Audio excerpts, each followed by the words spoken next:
Hey guys, welcome back to another episode of Scraps. So I did notice in my first video I didn't really formally introduce myself. For those that don't know me, my name is Asia. I go to Prairie View A&M University, and I came up with this idea of making scrap wigs because I hated wasting hair, and I love to see like what I can make out of basically nothing. So a scrap wig is just putting a bunch of pieces together to make a masterpiece. When you first get your scraps, you don't want to pay too much attention to the lengths. I like to go in and look for colors initially, and then we just go from there. So you guys can like, subscribe, or find me on Instagram at MADEINAEJA. Thank you guys for watching.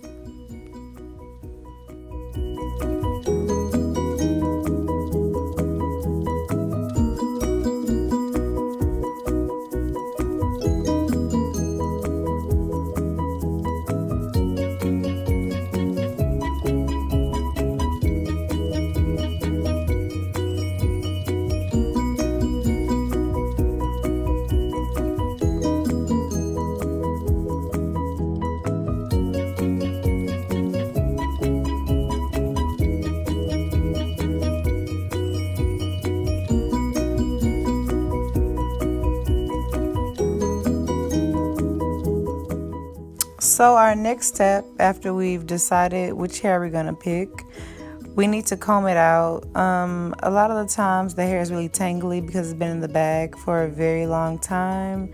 You just want to take your time, comb it out. You need it to be as straight as possible without like manipulating it with any heat, because some of the hair could be deep wave, could be loose wave, could be body wave or straight. So you need to stretch it as much as you can so we can put it in order from shortest to longest.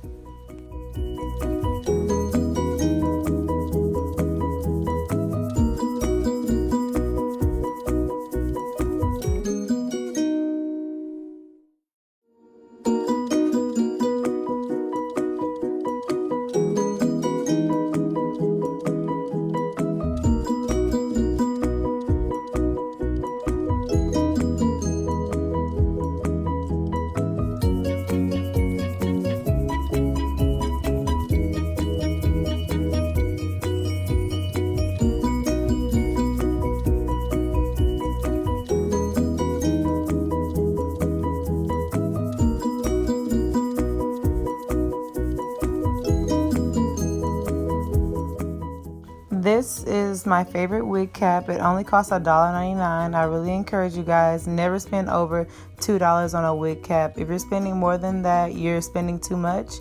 And if you're at the supply store where they don't have any less than that, go to the next aisle where the men's supplies is.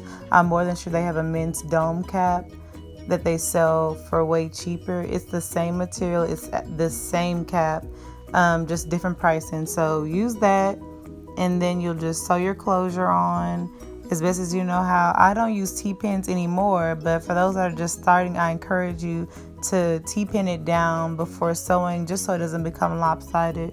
After your closure is tight and secured, you'll just start from the longest end to the shortest end and stitch the hair in. Don't worry about the color, don't worry about the textures, just get the tracks onto the cap. So start with the longest one and work your way up.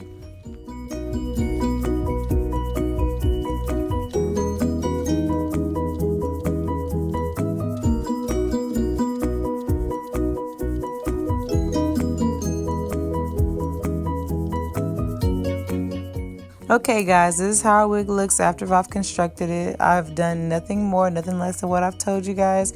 You can see the different hair colors, you can see the different hair textures. And this is our beautiful maze, guys. So next you'll need to grab your flat iron. I personally adore the Baby Bliss flat irons, 2 inches wide, just because it's easier to straighten the hair faster with the 2 inches on longer hair. I also want to point out that you should use a comb in front of your hair when flat ironing it, because you don't want to crush those tangles, because you're essentially breaking off the hair.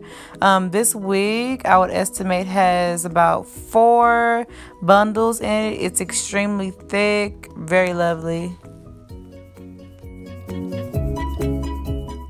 And this is our gorgeous wig. I'm showing you guys a middle part. The reason I begged you guys not to worry about the color is because color usually always falls in together. It always works out.